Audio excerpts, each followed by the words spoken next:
اعوذ باللہ من الشیطان الرجیم بسم اللہ الرحمن الرحیم رب اشرح لی صدری ویسر لی امری واحلل عقدۃ من لسانی یفقہوا قولی. السلام علیکم ورحمۃ اللہ وبرکاتہ. وعلیکم السلام ورحمۃ اللہ وبرکاتہ.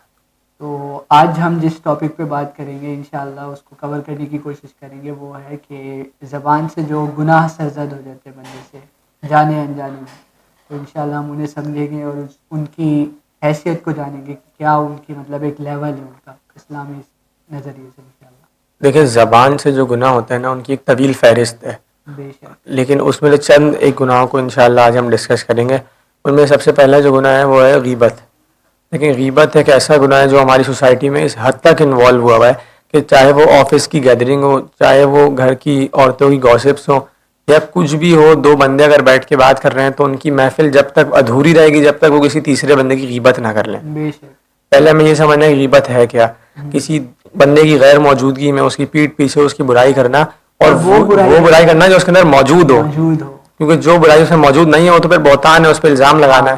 تو جو برائی اس کے اندر موجود ہو اس برائی کو کرنا، اس کے پیچھے اس کا ذکر کرنا، تو اس کو ہم کہتے ہیں غیبت. تو اللہ تعالیٰ کی قرآن کریم اللہ تعالیٰ کیا فرماتا ہے کہ مرے ہوئے بھائی کی آیت کے مفہوم ہے کہ تم اگر کسی کو غیبت کرتا ہے تو اس کے لیے ایسا ہے کہ وہ اپنے مرے ہوئے بھائی کا گوشت کھا رہا ہے. کتنی بڑی وعید ہے کہ اتنا سخت گناہ ہے کہ اللہ تعالیٰ نے اس کو مرے ہوئے بھائی کے گوشت کھانے کے برابر اس کو برابر ہے. ایسا ہی ہے، تو اس چیز کو سمجھنا چاہیے ہمیں.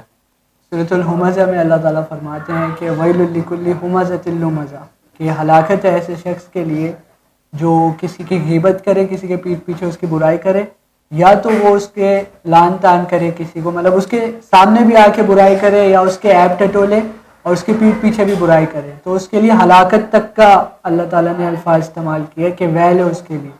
تو مطلب اس کے لیے کتنی بڑی وعید ہے. جیسا کہ آپ نے بتایا کہ اسلام کے مترادف اگر ہم دیکھیں اسلام کے مطابق کہ غیبت کرنا ایک بہت بڑا گناہ ہے، اور آج کل کے لوگ اس کو بالکل عام لیا ہوا ہے. بالکل ایسا ہی ہے، کوئی گناہ ہی نہیں سمجھ رہا ہوتا اس چیز کو.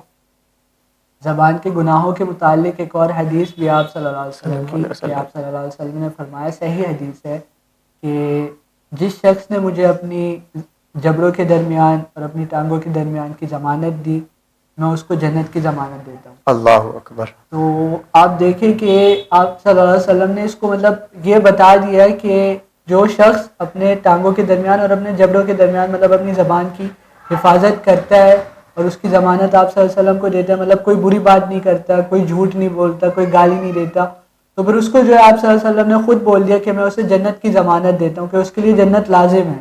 دیکھیں، بظاہر تو تھوڑا سا مشکل کام لگتا ہے اپنی زبان کو کنٹرول کرنا، کیونکہ جس طرح کا ماحول ہے اس میں زبان کو کنٹرول کرنا بہت مشکل کام ہے. پیئر پریشر بہت بنتا ہے. بالکل ایسا ہی ہے، لیکن یہ ایک جنت کی ہے، چابی ہے جنت کی، کہ اگر آپ نے حضور صلی اللہ علیہ وسلم نے فرما دیا تو اس کا مطلب ایسا ہی ہے. انہوں نے کہا کہ اگر آپ مجھے اپنی زبان کی ضمانت دیتے ہیں تو میں آپ کو جنت کی ضمانت دیتا ہوں. مطلب صرف ایک کام کرنا ہے کہ اپنے ٹانگوں کے درمیان اور اپنے زبان کے درمیان، جبڑوں کے درمیان زبان کی آپ نے گارنٹی دے دی تو اس کا مطلب پھر جنت آپ کی ہے.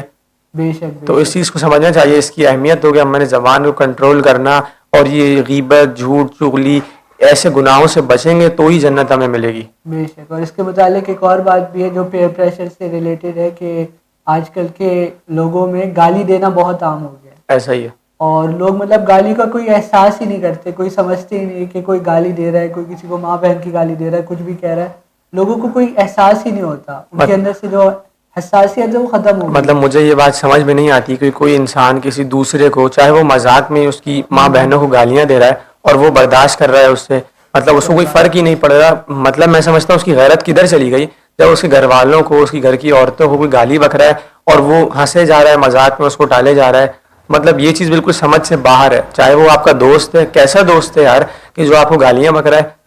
کیا اور باتیں کرنا ختم ہو گئی اور ہنسی مذاق ختم ہو گیا کہ آپ دوستوں کو ایک دوسرے کو ہنسی مذاق میں گالیاں دو؟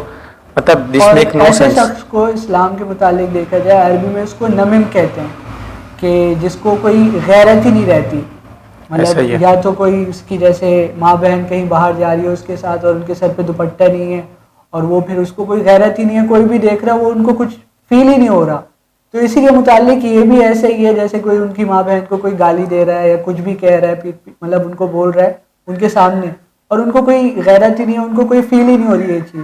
وہ ہنسی میں ٹال دیتے ہیں اور وہ اس بات کو اچھا سمجھتے ہیں کہ یار میں جو ہے ان کے ساتھ مل رہا ہوں، بیٹھ رہا ہوں اور یہ گالی دے رہے, چلو مذاق کر رہے, مذاق میں بھی کیوں یار, سن رہے کیوں تم. سوسائٹی میں ایسے انسان کو بہت ممی ڈیڈی سمجھا جاتا ہے جو گالیاں نہیں دیتا, اور مطلب جو حالانکہ وہ شخص گناہوں سے بچ رہا ہے, اس نے اپنے آپ کو روکا ہوا ہے, اور جو سو کالڈ برگرز ہوتے ہیں, کول بوائز ہوتے ہیں, وہ گالیاں دے کے اپنے آپ کو بہت بڑی چیز سمجھ رہے ہوتے ہیں کہ ایک دوسرے کو گالیاں دینا, حالانکہ ان کو نہیں پتا کہ وہ اپنے آپ کو ہلاکت کی طرف لے کے جا رہے ہیں, جہنم کی طرف اپنے آپ کو دھکیل رہے ہیں. اللہ تعالیٰ سب کو اس چیز کی توفیق دے. آمین. اور اس کے ساتھ ساتھ ایک اور بات بھی ہے کہ آج کل جو گھروں میں عام ہے کہ لوگ باہر جو ہے وہ بہت اچھے اخلاق سے مل رہے ہوتے ہیں, لوگوں سے اچھے سے بات کر رہے ہیں, اچھے سے بیٹھ رہے ہیں, لیکن جب وہ گھر میں آتے تو ان کے اخلاق جو ہے بالکل چینج ہو جاتے ہیں. اپنے ماں بہن, اپنے بھائی, اپنے والد صاحب جو بھی ہیں, چھوٹے بھائی بہن, ان کے ساتھ ان کے اخلاق بالکل ایسے ہو جاتے ہیں کہ بس میں ہی ہوں جو ہوں, اکڑ آ جاتی ہے ان میں. حالانکہ اچھے اخلاق کی سب سے زیادہ ضرورت اور سب سے زیادہ مستحق اچھے اخلاق کے ہمارے گھر والے ہوتے ہیں, کیونکہ وہ ہمیں اس وقت بھی سپورٹ کر رہے ہوتے ہیں جب ہمیں باہر کوئی سپورٹ نہیں کر رہا ہوتا, اور ہمارا یہ حال ہے کہ ہم انہی کے ساتھ بد اخلاقی سے پیش آ رہے ہیں, تو یہ کہیں کا انصاف نہیں ہے. لیکن اگر ہم چاہتے ہیں نا کہ ہماری آگے والی جنریشن, جو نئی نسل ہے, ہمارے گھر کے جو بچے ہیں, وہ ایک اچھی زندگی گزارے, ان کے اخلاق اچھے ہوں, وہ ایک اچھے انسان بنے, تو ہمیں ان کو اپنے ایکٹ سے ان کی تربیت کرنی ہوگی. اگر میں کسی بچے کو یہ بولتا رہوں گا ایک ہی بات کہ آپ نے اچھا انسان بننا ہے, آپ نے جھوٹ نہیں بولنا, وہ اتنا افیکٹو نہیں اس کی بات رہے گی. لیکن اگر میں بالکل آپ کا کردار اس کو سکھائے گا, اگر میں خود اس کو یہ عمل کر کے دکھاؤں گا تو وہ اس چیز کو سمجھے گا اور اس کے اوپر امپلیمنٹ بھی کرے گا, ورنہ وہ بولے گا مجھے تو یہ ترغیب دے رہے ہیں, اور خود یہ باہر کوئی آتا ہے تو اس کو بولتے ہیں جاؤ بیٹا بول دو پاپا سو رہے ہیں, تو یہ وہ خود اس چیز کو افیکٹ لے گا, وہ بولے گا کہ میرے پاپا جب جھوٹ بول رہے ہیں تو مجھے بھی جھوٹ بولنے کا کوئی مسئلہ نہیں, مطلب کوئی بڑی بات نہیں ہے جھوٹ بولنا. تو اپنے ایکٹ سے ہم نے ان کی تربیت کرنی ہے, اپنے عمل سے ان کی پرورش کرنی ہے. بے شک یہ بات تو ہے. تو اسی کے ساتھ ہم آج کا جو یہ ٹاپک ہے اس کو وائنڈ اپ کرتے ہیں انشاءاللہ, کیونکہ آج ٹائم کی قلت ہے اور ہمیں پتہ ہے کہ یہ بہت وسیع ٹاپک ہے, لیکن ہم ایک ویڈیو میں اس کو کور نہیں کر پائے. تو انشاءاللہ آگے والی ویڈیوز میں ہم اس کو کور کرنے کی کوشش کریں گے. اور انشاءاللہ اسی کے ساتھ آج کی ویڈیو کو اختتام پذیر کرتے ہیں. وآخر دعوانا الحمدللہ.